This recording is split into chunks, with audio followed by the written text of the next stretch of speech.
No, I hear you. While you were saying that, I was thinking of that Igor from in our commune with them daily. Maka Igor for otu.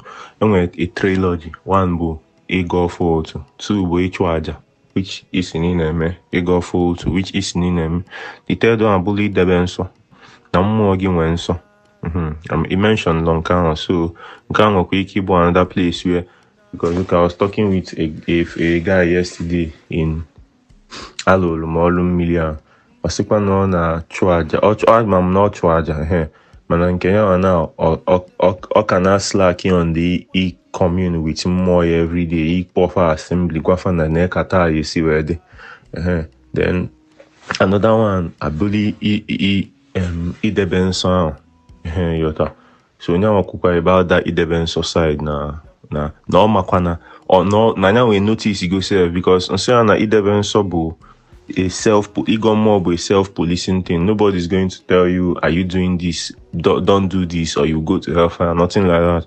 Now say him now know say when in the wait for something, if him go touch woman, saying no, say that thing when they wait for they disappear. Saying don't ojigo we me practical several times on ofifa and ife nebe. So nanya wana mmụọ adoge akananti enough na yo.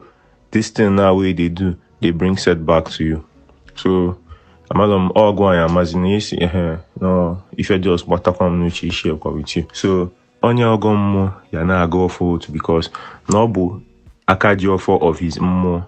He is an Mmuo, an onye mbu, which is Ndiegede. So every day he will have to commune with them, call them for assembly, morning assembly, say, yo guys, come, this is how today will be. Aibuna kan ni butemma, aibuna keba, butemma, jebe buna, nabana buna, ejana. Nke yeli ama nkola, nke yeli ama fula anyị. Onye si na nke anyị na-eme ama nwere isi, ebuli isi etinye n'ife anyị. Mana a na-ejikwa ọbala eme mmụọ. So na onye chọkwa ọbịala igbu mgbu onwe abụla aja ekpere, anụ mgbu ọbịala igbu mma eji ọbala ame mmụọ.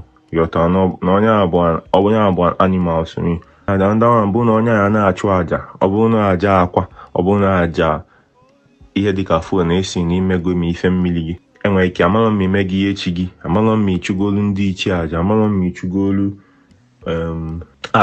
arọ bi na-agụ ya mmụọ ndị ichie, right? Ọ ndị ichie bụ a na-enyekwa arọ bi na-agụfa maka ndị mbụ na ndị egede a.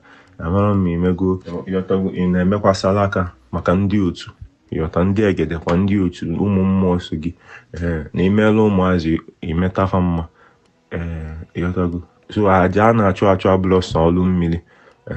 No, just man, Igbo an akajiofo of all your spirits. Nya bụ na nna si na Igbo niile bụ dibịa. So then the third one, I believe the best song again. So yeah, oifob jisike. Obi na-agụ ndị mbụ na ndị egede.